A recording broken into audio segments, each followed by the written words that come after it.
Right, and Mr. President, the last time we met on the 4th of January, you said you'd have wanted to introduce yourself. So please go ahead. William Ruto is my name, and I work for the people of Kenya. Great.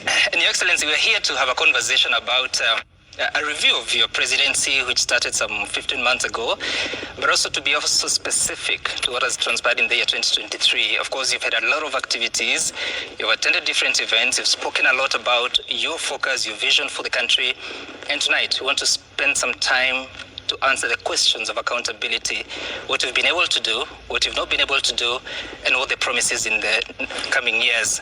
And of course, we'll start with a question about what has just happened to the Kenya shilling, which appears to be on a free fall. Vyema kabisa, asante sana Sam. Mheshimiwa Rais, nadhani ni wazi kwamba kichochea uchumi huwa ni sarafu ya kimataifa na jinsi inavyofanya kazi yake katika taifa lolote lile. Hapa nchini Kenya, kusema ukweli, sarafu ya dola imekuwa ikipanda. Ni kama free fall kwa sasa, yani hakuna udhibiti ama control yoyote inayoendelea. Kumbuka Mheshimiwa Rais, hii pia inachochea katika biashara za uagizaji bidhaa hapa nchini, biashara zinazoendelea hapa nchini, wafanyabiashara wanaotumia dola, na inachangia sana katika uchumi kuendelea kudidimia kwa sababu unakuta sarafu ya dola iko juu na inadhibiti. Ulitangaza awali kwamba katika siku zichache zijazo dola itaonekana ikishuka chini, lakini imekuwa ikienda 50, 151, 153. Hivi Mheshimiwa Rais, ni mikakati ipi ambayo uko nayo kwa sasa ambayo itakuwa ni ya karibu sana kuhakikisha kwamba unadhibiti hii hali ambayo inaathiri uchumi kwa sasa? Bila shaka uchumi umepanda zaidi, gharama ya maisha iko juu, bei ya bidhaa muhimu ziko juu sana kwa sababu kiwango cha dola kiko juu na hakiwezi kudhibitika.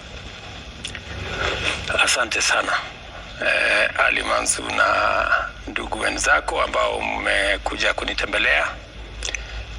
Kwanza nataka niseme nimefurahi sana kupata muda pamoja na nyinyi tuweze kujadili mambo ambayo ni ya muhimu kwa taifa letu la Kenya. And maybe just to answer you so that we are all on the same page. The issue of exchange rate is a factor of many aspects. As you know,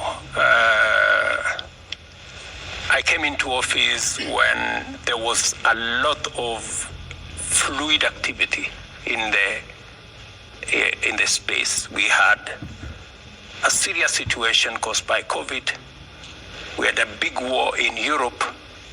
We have a huge drought, climate change caused by climate change. And all those factors combined to create a situation globally that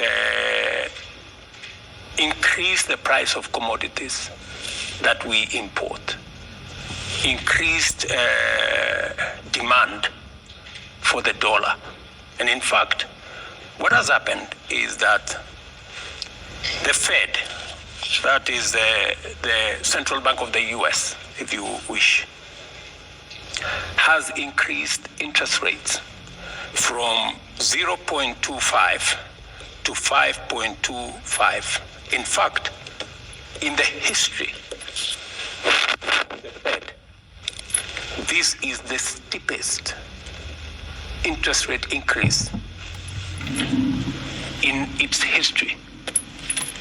What that has done, and because every country tried, including Kenya, every country tried to enhance liquidity because of the crisis, the COVID, so everybody tried to increase money in supply.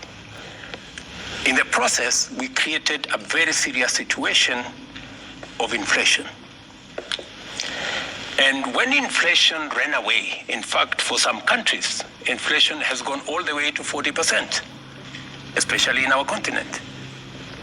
Our inflation was almost double digit. It was 9 point something.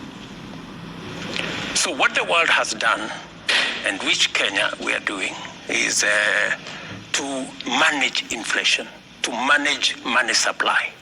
Because if you don't manage inflation, you run into a lot of problems. So what has the US done? They increased their interest rates. And because of the increase on interest rates, there was the demand for the dollar. People who had invested outside the US began to see an opportunity in the US.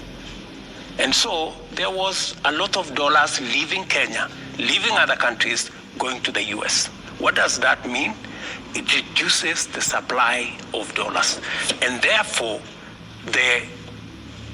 as compared to Kenya shillings, then the situation went up. Everybody expected that the US would ease on interest rates, on increasing their own interest rates. They didn't. That was the expectation of the whole globe. That's number one. Number two, in Kenya, we were maintaining an artificial exchange rate. You had the central bank governor, Mr. Tuge, say that this interest rate of this exchange rate of 130 that we were maintaining was artificial. I mean, it was maintained using our foreign exchange reserves. What happened? The government of Kenya spent $2.6 billion. That is almost 400 billion Kenya shillings in, supporting the Kenya shilling so that it doesn't go to its actual exchange rate. How did they do that? You sell dollars, Kenya reserves. You sell it to the market so that you increase supply of dollars at a price that is not the actual price, a subsidized price. So this is the central bank. Central bank selling of to the Kenya. market. Yes, the Central Bank of Where Kenya. are they getting it from? The dollar itself. Our reserves. We have reserves. Yes, the reserves as of that time were just over 4-point-something months. Yes, that is exactly what happened. That's why those reserves came down to 3-point-something months. Mr. President. Today, and let me just finish. So because of that artificial support, when I came in, that is unsustainable. And it is partly why we have a crisis in our economy.